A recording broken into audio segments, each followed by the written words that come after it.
So hello everyone, this is Luis Ferreira with the Dairy Nutrition Black Belt podcast. And today we will be discussing a lot about the importance of iso acids, especially during the transition period. And to talk about this important topic with us, we have Dr. Эндрю Лапьер, Dairy Technical Specialist with Zinpro Corporation.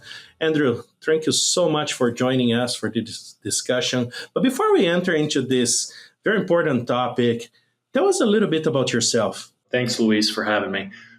So I started out very early roots, grew up on a dairy farm that's still in operation, and spent some time in graduate school working with Dr. Mike Van Amberg, Dr. Jim Drakely, and most recently joined Zinpro last year with the opportunity to give some experience in fiber kinetics, rumen function, and iso acid feeding.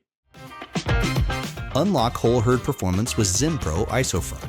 This one-of-a-kind technology enhances rumen performance and advances efficiency by directly feeding the rumen microbes. What's the result? Decreased dry matter intake, increased energy-corrected milk, better feed efficiency, and a herd that is better equipped to navigate the stress of lactation phases and seasonal change. Learn more at zinpro.com/isofirm. Tell us more about iso acids.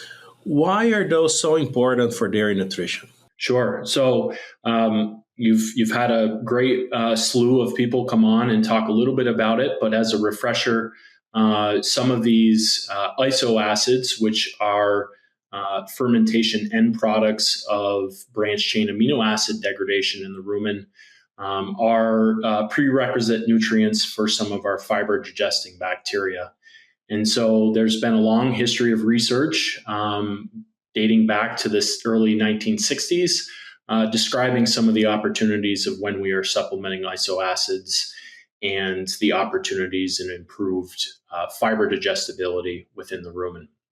And if we think specifically about the transition cow or the transition period, how does supplementing iso acids benefit dairy cows? Yeah, so this is a bit of an emerging research, and a lot of this has kind of been kickstarted by some of the work that's come out of Purdue University. So Dr. Jackie Borman, Dr. Teresa Casey have done some work evaluating iso acid feeding throughout this period on some classified high and low muscle animals.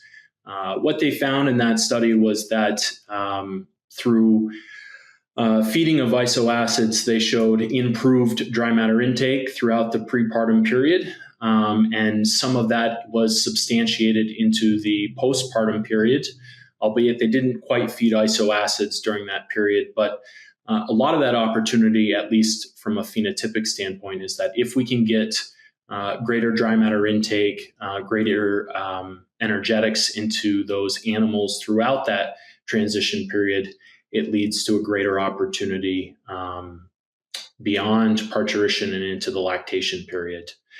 Now, speaking post-absorptively, a lot of these VFAs, if they're not utilized within the rumen of those animals, they're absorbed via the ruminal wall, recognized by the liver and some of the peripheral tissues.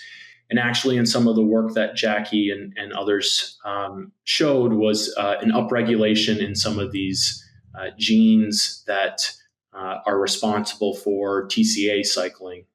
So specifically, they were able to identify some of those genes that are specific towards fat mobilization, branched chain amino acid mobilization, and some of the opportunities to improve glucose production, which they noted in blood glucose levels for those animals that were fed iso acids.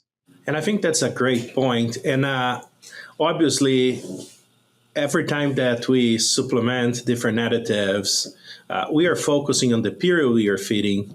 But tell us more about what you mentioned as the potential effects after the transition period. So what should we expect if we do a good job supplementing those iso acids during the transition? Yeah, so we've done some field research evaluating isoacid feeding throughout the fresh period, and it was noted in that Purdue study that in some of the future work they'd like to evaluate what happens to those animals in the fresh period by continuing to feed these isoacids.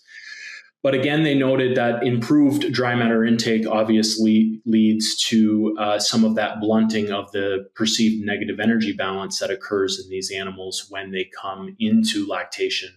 And so the opportunity here really is to try and get these animals off and running from a caloric, energetic, protogenic standpoint so that we can observe some of the opportunities in greater startup milk, higher peaks, and perhaps greater persistency throughout that lactation. So it's really just an opportunity to give some improvements, again, in fiber fermentation throughout that period. We don't want to disregard that at the end of the day, these are requirements for some of these bacteria within the rumen.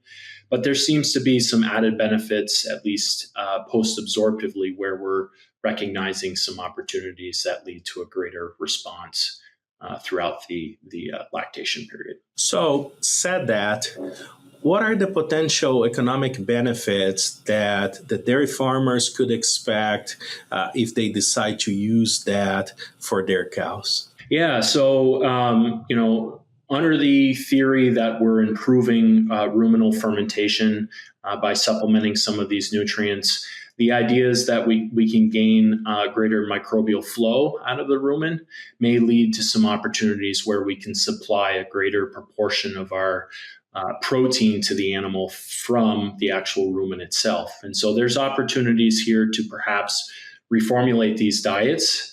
I know there's a large emphasis on trying to maintain a certain threshold of metabolizable protein during the transition period. And we want to strive to get that at a sufficient level.